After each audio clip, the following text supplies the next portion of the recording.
नमस्कार विद्यार्थी मित्रांनो. आज आपण पूर्व उच्च प्राथमिक शिष्यवृत्ती परीक्षा विषय इंग्रजी या विषयातला लेटर्स ऑफ अल्फाबेट हा जो पहिला घटक आहे त्या घटकाचा आपण अभ्यास करणार आहोत. आणि त्या घटकाअंतर्गत येणारा एक टॉपिक तो म्हणजे अल्फाबेटिकल ऑर्डर. आता बहुतेक वेळेला अल्फाबेटिकल ऑर्डर या घटकावर येणारे जे प्रश्न असतात हे अतिशय सोपे असतात, पण मुलं या प्रश्नामध्ये चुका करतात. कारण का तर त्यांना त्याचं नक्की अल्फाबेटिकल ऑर्डर म्हणजे काय हेच माहित नाही. मग सगळ्यात अगोदर आपण अल्फाबेटिकल ऑर्डर म्हणजे काय हे समजून घेऊया. मग अल्फाबेटिकल ऑर्डर याचा अर्थ दिलेले शब्द ए टू झेडच्या क्रमानं लावणे, म्हणजे वर्णानुक्रमानं लावणे. मग आता ए टू झेड म्हणजे काय तर आपली जी एबीसीडी आहे त्या एबीसीडीच्या क्रमानं दिलेले शब्द लावणे याला म्हणायचं अल्फाबेटिकल ऑर्डर. आता आपण एक उदाहरण समजून घेऊया. पहा, तुमच्या समोर मी एक उदाहरण लिहिलेलं आहे. या ठिकाणी मी काही लेटर लिहिले ई सी ए जी, हे आपल्या अल्फाबेटिकल मधले काही लेटर आहेत. मग आता यामध्ये जर आपल्याला अल्फाबेटिकल ऑर्डरचा क्रम लावायचा म्हटलं म्हणजेच आपल्याला काय करायचंय की दिलेले शब्द हे एबीसीडीच्या क्रमानं लावायचे. मग आता इथे जर आपण पाहिलं तर ई सी ए जी हे शब्द मागे पुढे आहेत, म्हणजे क्रमानं नाही आहेत.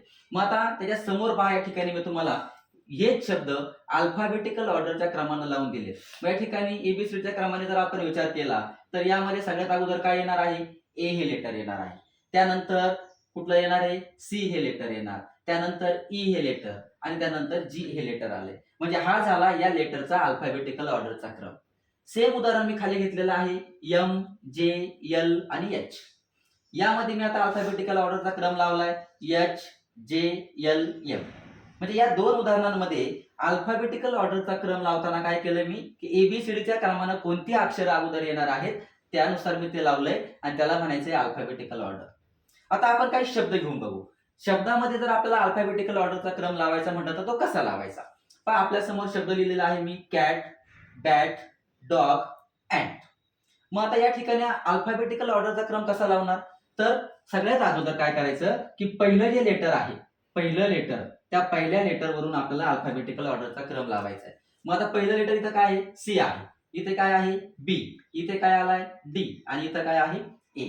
मग यामध्ये अल्फाबेटिकल ऑर्डरचा क्रम लावताना काय करायचंय की पहिलं अक्षर विचारात घ्यायचं. एबीसीडीच्या क्रमानुसार कोणतं अक्षर पहिल्यांदा येतंय त्यानुसार आपण अल्फाबेटिकल ऑर्डरचा क्रम लावणार आहोत.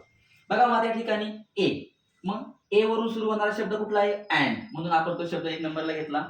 त्यानंतर एबीसीडी आपण जर म्हणत गेलो तर पुढे कुठला येतोय बी, मग बीचा शब्द आहे का आहे, मग तो बी वरून आपण शब्द इथे घेतला बॅट. त्यानंतर कुठला आहे सी, सी वरून कॅट म्हणून आपण कॅट हा शब्द घेतला. त्यानंतर राहिला शब्द डी, तो आपण या ठिकाणी घेतला. म्हणजे पहिल्या अक्षरावरून आपण या ठिकाणी काय केलाय एबीसीडीचा क्रम लावलाय. आता दुसरं उदाहरण खाली घेतलंय अँड आर्ट एक्स आणि एट. मग या ठिकाणी सुद्धा आपण काय केलं की पहिल्या लेटर वरून आपल्याला अल्फाबेटिकल ऑर्डरचा क्रम लावायचा हे आपण मागे पाहिलं. पण आता या ठिकाणी काय झालंय की प्रत्येक ठिकाणी पहिलं अक्षर हे सगळीकडे सारखंच आलंय. मग अशा वेळेला काय करायचं, ज्या वेळेला दिलेल्या शब्दांमध्ये पहिलं लेटर हे सारखं असेल त्यावेळेला अल्फाबेटिकल ऑर्डरचा क्रम लावताना त्याच्या पुढचं अक्षर म्हणजे दुसरं जे लेटर आहे ते दुसरं लेटर घ्यायचं आणि त्या दुसऱ्या लेटरमध्ये जे लेटर एबीसीडीच्या क्रमानुसार येईल त्यामध्ये अल्फाबेटिकल ऑर्डरचा क्रम लावायचा. मग त्या ठिकाणी काय आहे एन आहे, इथे आर आलाय, इथे एक्स आहे आणि इथे टी आहे. मग दुसऱ्या लेटरनुसार दुसऱ्या लेटरमध्ये आपण काय करणार आहोत अल्फाबेटिकल ऑर्डरचा क्रम लावणार, म्हणजे आपण त्याच्यामध्ये एबीसीडीचा क्रम लावणार. मग बघा बरं कुठला अक्षर येईल अगोदर एबीसीडी मध्ये एन आर एक्स आणि टी. यामध्ये एन आधी येतो म्हणून आपण अँड हा शब्द लिहिला. त्यानंतर आर येतो म्हणून आपण आर्ट हा शब्द लिहिला. त्यानंतर टी येतो म्हणून टीचा शब्द घेतला एट आणि राहिलेला शब्द एक्स त्यावरून घेतला आपण एक्स. म्हणजे यामध्ये आपण काय केलंय की पहिलं लेटर सारखं असल्यामुळं आपण दुसऱ्या लेटर वरून अल्फाबेटिकल ऑर्डरचा क्रम लावलेला आहे. पुढचं उदाहरण आता बघा कसं दिसतंय. या ठिकाणी व्हाय व्हेन हू आणि व्हॉट. काय केलं यामध्ये जर आपण पाहिलं तर पहिलं लेटर सगळीकडे सारखं आहे डब्ल्यू. दुसरा शब्द जर दुसरं लेटर पाहिलं तर एच एच एच आणि एच. या ठिकाणी दुसरंही लेटर सारखं आलेलं आहे. म्हणजे पहिलंही लेटर सगळीकडे सारखं आहे, दुसरंही लेटर सगळीकडे सारखं आहे. मग अशा वेळेला काय करायचं, मग अशा वेळेला अल्फाबेटिकल ऑर्डरचा क्रम लावताना पुढचं अक्षर घ्यायचं, नेक्स्ट लेटर, म्हणून आपण तिसरं अक्षर घेणार आहोत आणि तिसऱ्या अक्षरावरून आपण अल्फाबेटिकल ऑर्डरचा क्रम लावणार आहोत. मग आता तिसरं लेटर काय आहे? वाय. इथे ई आहे, इथं ओ आलाय, इथं ए आलाय. मग या तिसऱ्या लेटर मध्ये एबीसीडीचा क्रम लावायचा. मग एबीसीडीच्या क्रमानुसार वाय, ई, ओ आणि ए. मग यामध्ये क्रम लावला, ए आधी आला म्हणून आपण व्हॉट हा शब्द घेतला. त्यानंतर ई येतो म्हणून आपण व्हेन शब्द घेतला. त्यानंतर वायच्या अगोदर ओ आहे म्हणून ओचा शब्द घेतला, हु. राहिलेला शब्द आहे तो व्हाय म्हणून तो आपण शेवटी घेतला. अशा पद्धतीने आपण या ठिकाणी काय केलं, पहिलं दुसरं लेटर सारखं असेल त्यावेळेला तिसऱ्या शब्दावरून आपण अल्फाबेटिकल ऑर्डरचा क्रम लावलेला आहे. आता शेवटचं उदाहरण बघा. हॉर्स, हार्ड, हजार्ड आणि हिरो हे 4 शब्द आहेत. या 4 शब्दांमध्ये आपल्याला अल्फाबेटिकल ऑर्डरचा क्रम लावायचा आहे. मग पहिलं लेटर नेहमीप्रमाणे आपण पाहिलं एच आलेला आहे, बरोबर. मग पहिल्या लेटरवरून अल्फाबेटिकल ऑर्डरचा क्रम लावता येत नाही. मग काय करणार आपण? दुसरं लेटर घेणार. मग दुसऱ्या लेटर मध्ये आपण पाहिलं ओ, ए, ई, बरोबर. मग दुसऱ्या लेटर मध्ये आपल्याला माहिती की आता दुसरं लेटर सगळीकडे सारखं आहे का? नाही. तर इथे 2 शब्दांमध्ये ए आलेला आहे, बरोबर. मग अशा वेळेला काय करायचं? ज्या वेळेला असं 2 शब्दांमध्ये सेम लेटर येईल त्यावेळेला काय करायचं? त्या 2 शब्दांमध्ये अगोदर अल्फाबेटिकल ऑर्डरचा क्रम लावायचा.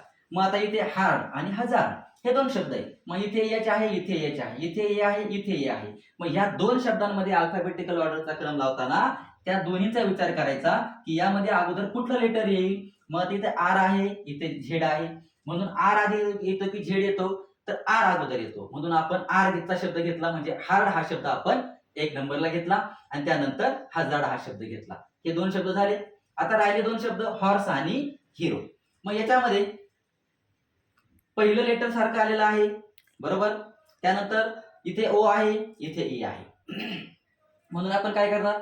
या दोन्हींमध्ये क्रम लावणार. मग पहिलं लेटर सारखं आहे म्हणून दुसरं लेटर घेतलं. मग दुसऱ्यामध्ये ओ आहे, इथं ई आहे म्हणून ई आधी येतो म्हणून ई चा शब्द आधी घेतला हिरो आणि नंतर राहिलेला शब्द जो घेतला आपण हॉर्स. तर अशा पद्धतीनं अल्फाबेटिकल ऑर्डर या घटकावर जे वेगवेगळ्या पद्धतीने प्रश्न विचारले जातात ते प्रश्न जर तुम्हाला या गोष्टी जर क्लिअर असतील की जर पहिलं लेटर सारखं असेल तर दुसऱ्या लेटरचा विचार करायचा किंवा एखाद्या शब्दामध्ये एखाद्या उदाहरणामध्ये ज्या वेळेला आपल्याला 2 शब्द सेम दिले असतील तर त्यावेळेला लेटर सारखे असतील तर पुढचा शब्द घ्यायचा, पुढच्या शब्दावरून त्याचा क्रम लावायचा. आणि अशा पद्धतीनं जर आपण अनेक उदाहरणं आपल्या स्वतःच्या मनाने घेऊन जर सराव केला तर नक्कीच अल्फाबेटिकल ऑर्डर या घटकावरचे प्रश्न आपले चुकणार नाहीत आणि परीक्षेला आपल्याला यामध्ये 100% हमखास यश मिळेल आणि आपले ते प्रश्न आपण त्यामध्ये काय करू शकतो? निश्चितपणे परीक्षेमध्ये आपण त्यावरती मार्क मिळवू शकतो.